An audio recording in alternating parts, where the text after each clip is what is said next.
ராஜேஷ், அதே மாதிரி Amit Shah press meet எதனால டிலே ஆக காரணமா இருக்கு, அது குறித்த விவரங்கள்? அமித்ஷா அவர்களுடைய அந்த செய்தியாளர் சந்திப்பு காலை 11 மணிக்கு பத்திரிகையாளர்கள் உள்ளே அனுமதிக்கப்பட்டார்கள்.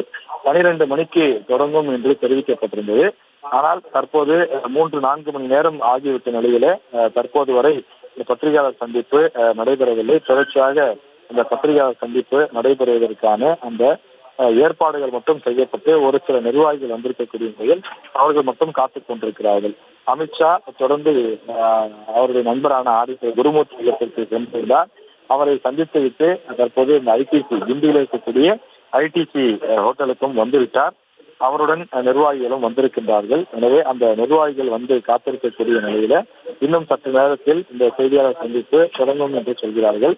இந்த செய்தியாளர் சந்திப்பு மிக முக்கியத்துவம் வாய்ந்த ஒன்றாக பார்க்கப்படுகின்றது. காரணம், இந்த செய்தியாளர் சந்திப்பிலே யாருடன் கூட்டணி, பாஜகவினுடைய அடுத்த கட்ட நகர்வுகள் எவ்வாறு இருக்க போகிறது, 2026 தேர்தலை அவர்கள் எவ்வாறு அணுகப் போகிறார்கள் என்பது உள்ளிட்ட பல விஷயங்கள் பேசப்படும் என எதிர்பார்க்கப்படுகின்றது. எனவே அதற்கு ஏற்ப ஏற்பாடுகள் தயார் செய்யப்பட்டிருக்கக்கூடிய நிலையில இந்த பத்திரிகையாளர் சந்திப்பை பாஜக மட்டும் இல்லாமல் திமுக, அதிமுக உள்ளிட்ட மற்ற கட்சியினரும் உற்று கவனித்து வருகிறார்கள். அவர்கள் என்ன மாதிரியான நிலைப்பாட்டை எடுக்கப் போகிறார்கள், என்ன மாதிரியான விஷயங்களை பேசுகிறார்கள் என்பதை அவர்களும் தொடர்ந்து கவனித்து வருகின்றார்கள். எனவே இந்த பத்திரிகையாளர் சந்திப்புக்கான நேரம் குறித்து அதிகாரப்பூர்வமாக தற்போது வரை வெளியிடவில்லை. முன்பு, அதாவது நேற்றைய தினமே மதியம் 12 மணிக்கு நடைபெறும் என்று மட்டும் சொல்லியிருந்தார்கள். அப்படி சொல்லிதான் பத்திரிகையாளர்களையும் அழைத்திருந்தார்கள். நாம் காலையிலே 9 மணிக்கே வந்து அங்கு நீண்ட நேரம் காத்திருந்து பிறகு 11 மணிக்கு உள்ளே அனுமதிக்கப்பட்டு சுமார் 2 மணி நேரமாக இந்த இடத்தில்தான் காத்துக் கொண்டிருக்கின்றோம்.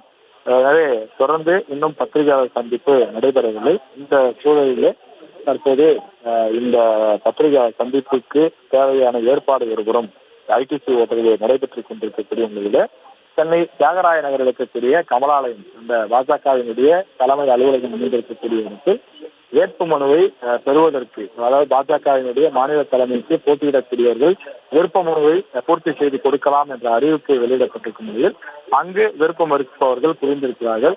நயினார் நாகேந்திரன் அவர் மட்டும் வேட்பு மனுவை தாக்கல் செய்வார் என்ற ஒரு தகவலும் கிடைக்கப்பட்டிருக்கிறது. மற்றவர்கள் யாரேனும் வேட்பு மனுவை கொடுக்கிறார்களா என்பதையும் நாம் பொறுத்திருந்து பார்க்க வேண்டும். ராஜேஷ், தொடர்ந்து தற்போது கமலாலயத்திற்கு அண்ணாமலை வந்திருப்பதாக தகவலானது வெளியாகி இருக்கிறது. அவர் இந்த ரேஸ்ல இல்லைனாலும் அங்க கள நிலவரம் என்னவாக இருக்கு, அது குறித்த விவரங்கள்? பாஜகவினுடைய மாநில தலைவர் பட்டியலிலே அந்த ரேஸிலே அண்ணாமலை இருக்க மாட்டார் என்ற முடிவுக்கு நாம் வர முடியாது. இதை அவரே 3 முறை செய்தியாளர் சந்திப்புகளில் குறிப்பிட்டாலும் கூட அவரது ஆதரவாளர்கள் சொல்வது என்னவென்றால், மீண்டும் தலைமை அவருக்கே வாய்ப்பு கொடுப்பதற்கான வாய்ப்புகள் அதிகமாக இருக்கிறது.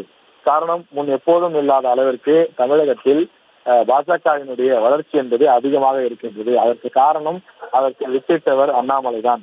அவரது அதிரடியான பேச்சுக்கள், அதிரடியான நடவடிக்கைகள் காரணமாக தமிழகத்தில் பாஜக வளர்ச்சி பெற்றிருப்பதாக அவரது ஆதரவாளர்கள் குறிப்பிடுகிறார்கள். எனவே அந்த அடிப்படையிலே பார்க்கும்போது தலைமை அவர் மீது மிகப்பெரிய நம்பிக்கை வைத்திருக்கின்றது. எனவே அவருடைய உழைப்புக்கு அங்கீகாரம் கொடுக்கக்கூடிய வகையிலே நிச்சயமாக இந்த மீண்டும் இந்த வாய்ப்பு அமையும் என்று எதிர்பார்க்கப்படுகிறது. அண்ணாமலைக்கு மீண்டும் இந்த வாய்ப்பு வழங்க வேண்டாம் என்பதற்கு முட்டுக்கட்டையாக இருப்பதாக சொல்லப்படும் ஒரே விஷயம் அதிமுக கூட்டணி. காரணம், அதிமுக தலைவர்களை கடந்த காலங்களில் அண்ணாமலை கடுமையாக விமர்சனம் செய்திருக்கிறார். எனவே அந்த கட்சி தலைவர்களை கடுமையாக விமர்சனம் செய்துவிட்டு அவரை மீண்டும் கட்சியில் சேர்த்தால் எப்படி, அதாவது தலைவர் பொறுப்பிலே அவர் தொடர்ந்தால் எப்படி நாங்கள் கூட்டணி சேர்வது என்று அவர்கள் தரப்பில் கோரிக்கை வைப்பதாக சொல்லப்படுகின்றது. எனவே அதிமுகவினரை திருப்திப்படுத்துவதற்காக அண்ணாமலை அந்த பதவியிலிருந்து நீக்கிவிட்டு அதற்கு பதிலாக புதிய தலைவரை கொண்டு வருவதற்கான வாய்ப்பு இருப்பதாக பாஜகவினரை குறிப்பிடுகிறார்கள். எனவே இதற்கெல்லாம் என்ன நடக்கப் போகிறது என்பது இன்னும் ஒரு சில மணி நேரங்களிலே நமக்கு தெரிந்துவிடும். காரணம், விருப்ப மனுவை யார் யார் கொடுக்கிறார்கள் என்று பார்த்தாலே அதில் நமக்கு தெரிந்துவிடும். நயினார் நாகேந்திரன் அவர் மட்டும் கொடுக்க போகிறாரா, அல்லது அண்ணாமலையும் கொடுக்க போகிறாரா, மற்ற விருப்பப்படக்கூடிய மற்ற தலைவர்கள், அந்த கட்சியிலே சுமார் 10 பேர் பாஜகவினுடைய மாநில தலைவராக, அடுத்த தலைவராக உருவெடுக்க வேண்டும், தனக்கு இந்த வாய்ப்பு வழங்கப்பட வேண்டும் என்று எதிர்பார்த்து காத்திருக்கிறார்கள். அவர்களும் தங்களுடைய ஆதரவாளர்களை கொண்டு நீங்கள் எனக்கு ஒத்துழைப்பு தர வேண்டும், தலைமை உங்களிடம் கருத்து கேட்டால் நீங்கள் எனக்கு ஆதரவு அளிக்க வேண்டும் என்று அவர்களுக்கு ஆதரவான மாவட்ட தலைவர்களை அழைத்து அவர்கள் கூட்டம் போட்டு ஆதரவு திரட்டக்கூடிய, அணி சேர்க்கக்கூடிய பணிகளிலே ஈடுபட்டு வருகிறார்கள். இப்படிப்பட்ட சூழ்நிலையிலே தான் பாஜகவினுடைய அடுத்த தலைவர் யார், மாநில தலைவர் யார் என்ற அந்த ரேஸ் தொடங்கி இருக்கிறது. இதுதான் ஒரு இறுதி கட்டமாக இருக்கும். காரணம், அந்த விருப்ப மனு தாக்கல் செய்யக்கூடிய காரணத்தினாலே யார் யாரெல்லாம் இந்த பதவிக்கு போட்டியிடுகிறார்கள் என்பது இன்னும் ஒரு சில மணி நேரங்களில் நமக்கு தெரிந்துவிடும். 3 அல்லது 4 மணிக்கு இந்த வேட்புமனு பரிசீலனை கூட நடைபெறும் என்று சொல்கிறார்கள். இதற்கு மேலிட பொறுப்பாளராக இருக்கக்கூடிய சுதாகர் ரெட்டி அவர்தான் இதனை நடத்துவார் என்றும் சொல்கிறார்கள்.